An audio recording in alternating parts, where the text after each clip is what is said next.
اس مقدس گھر کے حج کرنے کا اعلان فرما دے۔ کس طرح اعلان فرمائے؟ کیسے کہ ایسے اعلان فرمائے کہ آپ کا اعلان سن کر پھر یاتوک رجالا، لوگ پیدل آئیں گے، وعلی کل ضامر یاتین من کل فج عمیق، اور وہ دبلی اونٹنیوں پر سوار ہو کر دور کا راستہ طے کر کے بھی آئیں گے، مشکل راستہ، مشقت والا، تکلیف والا راستہ، وہ بھی طے کر کے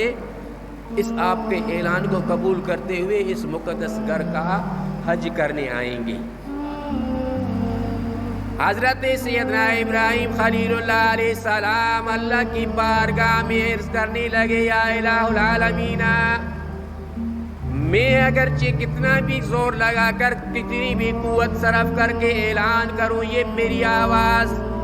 بہت ہی قرب و جوار کے لوگ جو رہتے ہیں وہی تو سماعت کر سکتے ہیں، سن سکتے ہیں، لیکن بہت ہی کم لوگ سنیں گے۔ یہ اعلان ساری مخلوقات تک پہنچانے کے لیے کوئی ذریعہ ہونا چاہیے۔ اللہ کریم جل جلالہ نے فرمایا، اے میرے پیارے خلیل، اس امر پر، اس حکم پر عمل آپ نے کرنا ہے کہ اعلان آپ نے دینا ہے۔ اس اعلان کا آواز پوری خالق کائنات میں، پوری مخلوقات میں اس آواز کو پہنچانا، یہ میری قدرت اور میرا کام ہے۔ آپ اعلان کر دیں، یہ نہ سوچے کہ میرا اعلان کہاں تک پہنچے گا، کون سنے گا، کون نہیں سنے گا۔ پھر یاتوک رجالا، لوگ پیدل آئیں گے، وعلی کل ضامر یاتین من کل فج عمیق، اور وہ دبلی اونٹنیوں پر سوار ہو کر دور کا راستہ طے کر کے بھی آئیں گے، مشکل راستہ، مشقت والا، تکلیف والا راستہ، وہ بھی طے کر کے اس آپ کے اعلان کو قبول کرتے ہوئے اس مقدس گھر کا حج کرنے آئیں گے۔ حضرت سیدنا ابراہیم خلیل اللہ علیہ السلام اللہ کی بارگاہ میں عرض کرنے لگے، یا الہ العالمین، میں اگرچہ کتنا بھی زور لگا کر، کتنی بھی قوت صرف کر کے اعلان کروں، یہ میری آواز بہت ہی قرب و جوار کے لوگ جو رہتے ہیں وہی تو سماعت کر سکتے ہیں، سن سکتے ہیں،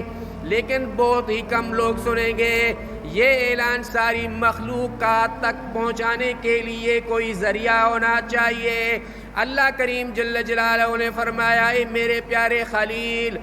اس امر پر، اس حکم پر عمل آپ نے کرنا ہے کہ اعلان آپ نے دینا ہے۔ اس اعلان کا آواز پوری خالق کائنات میں، پوری مخلوقات میں اس آواز کو پہنچانا، یہ میری قدرت اور میرا کام ہے۔ آپ اعلان کر دیں، یہ نہ سوچے کہ میرا اعلان کہاں تک پہنچے گا، کون سنے گا، کون نہیں سنے گا۔ بس آپ کا کام ہے، جو آپ کو حکم ہے اس پر آپ عمل کریں۔ سیدنا ابراہیم خلیل اللہ علیہ السلام حکم الہی کی تعمیل کرتے ہوئے کوہ ابو قبیس، جبل ابو قبیس پر رونق افروز ہوتے، اس پہاڑ پر تشریف لے آتے، وہاں پہاڑ پر چڑھ کر پھر آپ یہ اعلان کرتے، یا عباد اللہ، اے اللہ کے بندو۔ حضرت ابراہیم علیہ السلام اعلان کرتے ہیں، یا عباد اللہ، اے اللہ کی بندو، اجیبوا داعی اللہ وحجوا بیتہ، تمہیں بلانے والا جو بلاتا ہے، اگرچہ بظاہر میری زبان سے اعلان ہو رہا ہے، لیکن میں امر الہی پر تعمیل کرتے ہوئے تمہیں یہ آواز سنا رہا ہوں، اللہ کا حکم پہنچا رہا ہوں، اللہ تمہیں بلاتا ہے۔ اس بلانے والے کو بلانے کے جواب میں لبیک کہہ دو، اس کا بلاوا قبول کر لو اور اس کے مقدس گھر کا حج کرو۔ سیدنا ابراہیم خلیل اللہ علیہ السلام جبل ابو قبیس پر چڑھ کر اعلان فرمایا، اور یہ اعلان اللہ رب العالمین جل جلالہ کی ذات و بابرکات نے اپنی قدرت کاملہ سے مشرق و مغرب، جنوب و شمال، چاروں اطراف، کونے کونے تک پہنچا دیا۔ پوری دنیا میں یہ اعلان کا آواز پہنچا، یہاں تک کہ پوری دنیا میں صرف جاگنے والوں نے نہیں سنا، بلکہ اگر دنیا میں جو سوئے ہوئے نیند میں تھے انہوں نے بھی سن لیا۔ اس سے بڑھ کر کمال کی بات یہ ہے کہ جو ابھی تک دنیا میں پیدا ہو کر آئے نہ تھے، اپنے ماں کے شکموں میں تھے، پیٹ میں تھے، انہوں نے وہاں بھی یہ اعلان سنا۔ یہاں تک اس سے بھی بڑا کمال کہ اللہ رب العالمین جل جلالہ نے یہ اپنے پیارے خلیل کی ندا اور اعلان ان کے ارواحوں تک پہنچا دیا جو کہ ابھی اپنے باپ کی پشتوں میں تھے، ابھی آئے نہیں تھے، ان تک بھی یہ آواز اللہ نے پہنچایا، کیونکہ رب نے فرمایا اے ابراہیم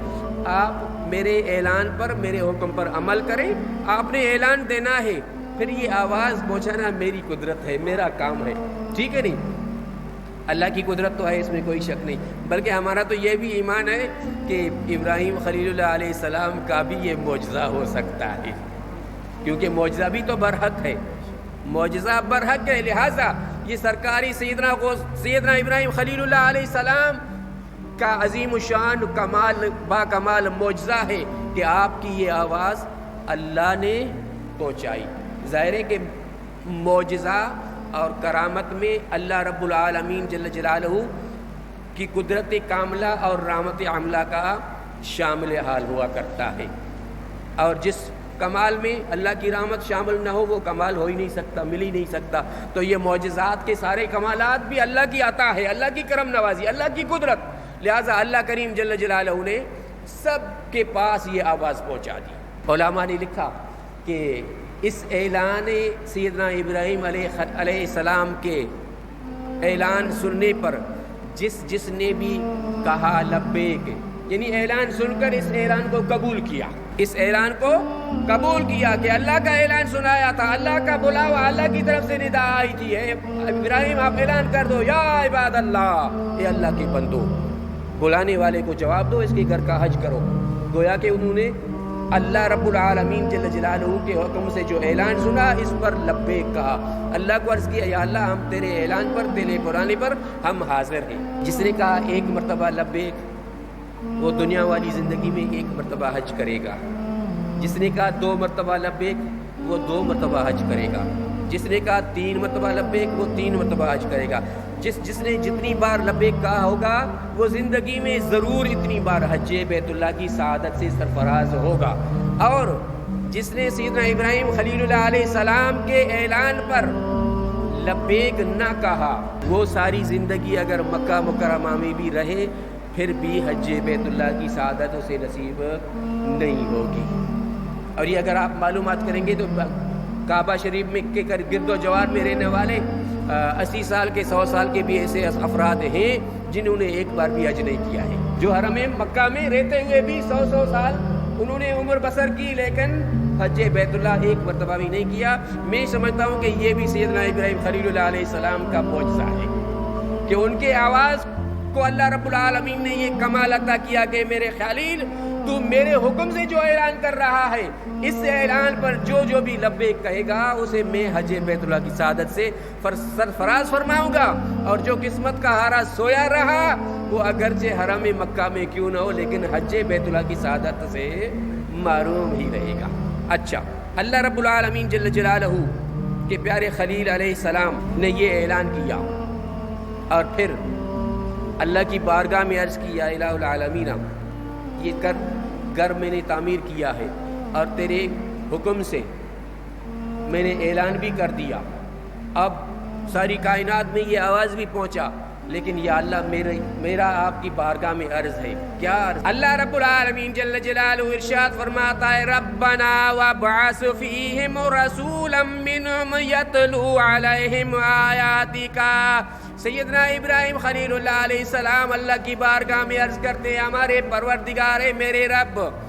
اب ان میں ایک عظیم الشان رسول ایسا بے جو انہی میں سے ہو جو ان پر جا کر تیری آیتیں تلاوت فرمائے۔ دوسرے الفاظوں میں ہم یوں کہہ سکتے ہیں حضرت ابراہیم علیہ السلام اللہ کی بارگاہ میں عرض کرتے ہیں یا الہ العالمین تیرے امر سے تیرا گھر تو تعمیر ہو چکا، اب اس مقدس گھر کو ہمیشہ قیامت تک آباد کرنے کے لیے اپنے محبوب کو بھیج دے، قیامت تک اس کو آباد کرنے کے لیے اپنا محبوب بھیج دے۔ اللہ رب العالمین جل جلالہ کی ذات و بابرکات نے سیدنا ابراہیم خلیل اللہ علیہ